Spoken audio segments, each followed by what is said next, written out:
사무엘하 15장 1절에서 12절입니다. 키워드는 압살롬의 불씨, 정의로워 보이는 일, 하나님과 동행하기입니다. 그 후에 압살롬이 자기를 위하여 병거와 말들을 준비하고 호위병 50명을 그 앞에 세우니라. 압살롬이 일찍이 일어나 성문길 곁에 서서 어떤 사람이든지 송사가 있어 왕에게 재판을 청하러 올 때 그 사람을 불러 이르되 너는 어느 성읍 사람이냐 하니 그 사람의 대답이 종은 이스라엘 아무 지파에 속하였나이다 하면 압살롬이 그에게 이르기를 보라 내 일이 옳고 바르다마는 내 송사를 들을 사람을 왕께서 세우지 아니하셨다 하고 또 압살롬이 이르기를 내가 이 땅에서 재판관이 되고 누구든지 송사나 재판할 일이 있어 내게로 오는 자에게 내가 정의 베풀기를 원하노라 하고 사람이 가까이 와서 그에게 절하려 하면 압살롬이 손을 펴서 그 사람을 붙들고 그에게 입을 맞추니 이스라엘 무리 중에 왕께 재판을 청하러 오는 자들마다 압살롬의 행함이 이와 같아서 이스라엘 사람의 마음을 압살롬이 훔치니라. 4년 만에 압살롬이 왕께 아뢰되 내가 여호와께 서원한 것이 있사오니 청하건대 내가 헤브론에 가서 그 서원을 이루게 하소서. 당신의 종이 아람 그술에 있을 때에 서원하기를 만일 여호와께서 반드시 나를 예루살렘으로 돌아가게 하시면 내가 여호와를 섬기리이다 하였나이다. 왕이 그에게 이르되 평안히 가라 하니 그가 일어나 헤브론으로 가니라. 이에 압살롬이 정탐을 이스라엘 모든 지파 가운데 두루 보내 이르기를 너희는 나팔 소리를 듣거든 곧 말하기를 압살롬이 헤브론에서 왕이 되었다라 하니라. 그때 청함을 받은 200명이 압살롬과 함께 예루살렘에서부터 헤브론으로 내려갔으니 그들은 압살롬이 꾸민 그 모든 일을 알지 못하고 그저 따라가기만 한 사람들이라. 제사 드릴 때 압살롬이 사람을 보내 다윗의 모사 길로 사람 아히도벨을 그의 성읍 길로에서 청하여 온지라. 반역하는 일이 커가매 압살롬에게로 돌아오는 백성이 많아지니라. 아멘. 압살롬의 불씨가 아직 꺼지지 않았습니다. 그는 완전히 타올라 재가 될 때까지 멈추지 않았습니다. 압살롬이 병거와 말을 준비합니다. 그리고 호위병 50명을 앞세웁니다. 자신을 아주 특별하게 보이도록 한 것입니다. 나중에 열왕기상 1장 5절을 보면 아도니아가 스스로 왕이 되려고 할 때 오늘 1절과 똑같이 했던 것을 볼 수 있습니다. 압살롬이 병거와 말들을 거느리고 호위병을 앞세우는 것은 자신을 왕처럼 포장하는 것입니다. 그런데 사람들은 그렇게 포장된 것을 좋아합니다. 압살롬은 자신을 그럴듯하게 포장하는 데만 그치지 않았습니다. 백성들의 마음을 하나하나 훔쳤습니다.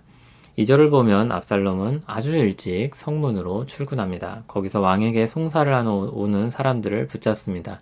그들을 회유합니다. 어디서 왔냐?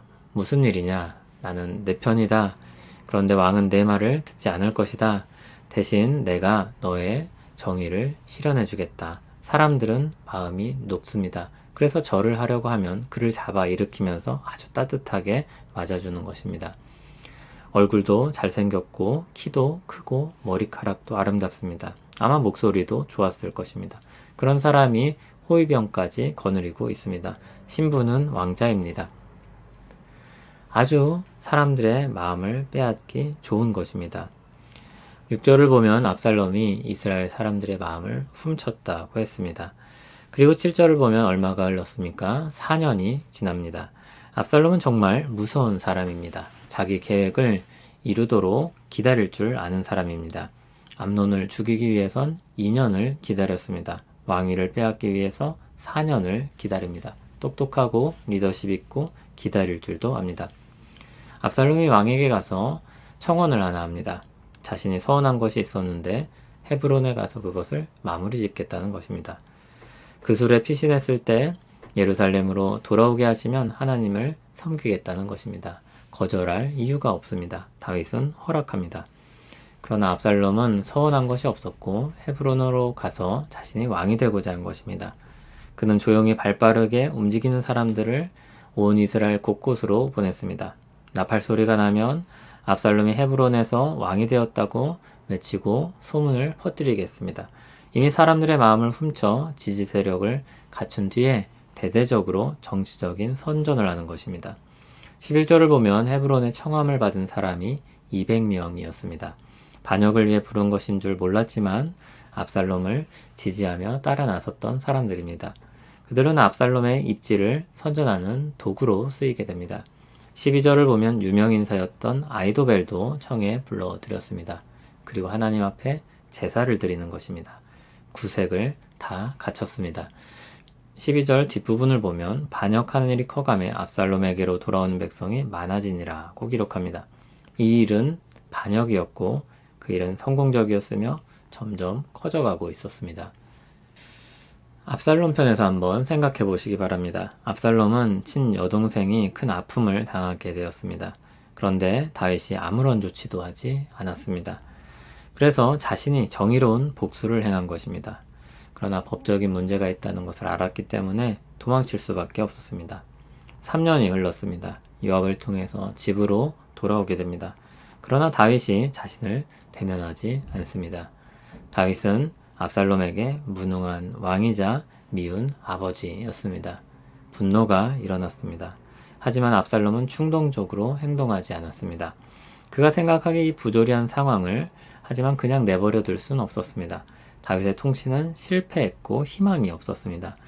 압살롬은 자신이 왕이 되어 모든 것을 바로잡아야 한다는 결론에 이릅니다. 적법하지 않은 방법이지만 어쩔 수 없습니다. 압살롬은 대의를 위한 필연적인 과정으로 여겼을 것입니다. 그는 많은 사람의 지지도 받고 있습니다. 하지만 조금 더 지지가 필요했습니다. 조금씩 효과적으로 꾸준히 지지 세력을 늘려갑니다. 충분하다 싶을 때가 되었습니다. 그는 새로운 정권에 신호탄을 쏘아 올립니다. 조금만 다른 시각에서 보면 압살롬은 피해자이며 선각자이고 좋은 지도자입니다.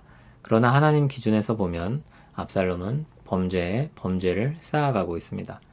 어느 시각에서 보는지에 따라서 가치 판단이 달라집니다. 선악에 대한 평가가 달라지는 것입니다. 사무엘서는 압살롬의 행위에 대해서 이스라엘 사람의 마음을 훔쳤다, 반역하는 일이었다, 그렇게 평가하고 있습니다.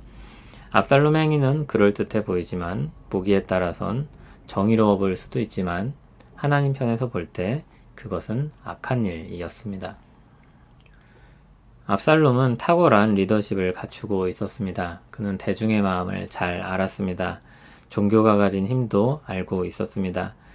압살롬은 다윗이 왕이 되었던 헤브론의 역사와 상징성도 알고 있었습니다. 그는 잘 갖춰진 지도자였습니다. 그러나 단 한 가지 치명적인 문제를 하나 가지고 있었습니다. 그는 하나님 편에서 하나님의 법과 질서를 따라서 생각하고 행동하지 않았습니다. 그가 생각하는 선과 정의는 하나님을 떠나 있었습니다. 그것이 아무리 합리적으로 보이고 많은 대중의 지지를 받고 있어도 하나님의 선과 정의가 아니었던 것입니다. 우리는 압살롬과 같은 세상에 노출되어 살아갑니다. 하나님 아닌 가치들을 높이는 환경 속에 있습니다. 경제적인 기준을 아주 높이고 우리의 마음을 흔듭니다. 그걸 갖추지 못한 사람들을 불행한 사람, 패배자처럼 굴레를 씌웁니다. 물론 경제는 아주 중요한 것입니다. 당장 우리 삶에 영향을 주는 것입니다. 그러나 그것이 하나님은 아닙니다. 누가 그것을 하나님이라고 생각하겠습니까? 그러나 그것이 내 마음을 움직이고 있다면 그것이 하나님인 것입니다. 또 정치적인 슬로건을 내세우고 어떤 프레임을 씌워 정치적인 공방을 합니다. 사람들을 자기 편으로 불러 모읍니다. 거기엔 물론 일부 진리의 조각들이 있습니다. 예를 들어 평등, 질서, 정의, 인권, 민생 등 성경에서도 지지할 만한 가치들이 있습니다. 그러나 그 조각들이 하나님일 수는 없습니다. 아무도 그것을 하나님이라고 생각한다고 말하지는 않을 것입니다. 그러나 그것이 내 마음을 움직이고 있다면 그게 나의 하나님인 것입니다. 세상엔 우리 마음을 빼앗는 것들이 많습니다. 압살롬이 마음을 훔쳤듯이 우리 마음을 훔쳐가는 것들이 많습니다. 우리 마음을 지키기 위해 우리는 끊임없이 하나님께 나아가야 합니다. 우리 마음을 흔들어 시각을 왜곡하는 것들로부터 우리 자신을 지켜야 합니다. 그 방법은 참되신 하나님께 나아가 그분의 시각에서 보는 것입니다. 저쪽 시각에서 말하고 보여주는 대로 따라가면 당연히 그게 보이고 들리고 그리고 옳게 느껴지기까지 합니다. 그들은 절대로 반대편을 보여주지 않을 것입니다. 하나님 편에서 보려고 할 때 우리 시선을 빼앗고 우리 귀에 속삭일 것입니다. 여기를 보라고 할 것입니다. 사람들의 목소리를 들어보라고 할 것입니다. 그때 우리는 한 발 물러서서 발걸음을 옮겨 하나님 편에서 살펴봐야 합니다. 하나님의 목소리를 들어야 합니다. 가장 좋은 방법은 말씀과 기도입니다. 말씀을 읽지 않고 기도하지 않으면 우리는 마음을 빼앗길 것입니다.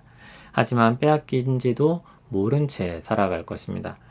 하나님은 오늘 말씀을 통해 우리 마음이 빼앗기지 않게 하시며 우리를 하나님 곁으로 부르십니다. 그리고 그와 동행하며 그분의 시각으로 보게 하시고 그분의 말씀을 듣고 진리를 따라 살게 하십니다. 그분의 통치에 동참하게 하십니다. 주님과 동행하며 살게 하옵소서. 주님의 통치에 동참하게 하옵소서. 참된 왕이신 하나님의 선과 정의 그리고 지혜를 믿고 바라고 참여하게 하옵소서. 우리 마음을 빼앗기지 않게 하시며 모든 악에서 우리를 건지시옵소서. 우리 눈을 열어주시고 우리 귀를 열어주시옵소서. 하나님의 시각에서 보게 하시고 주님의 말씀을 듣게 하옵소서. 예수님 이름으로 기도합니다. 아멘.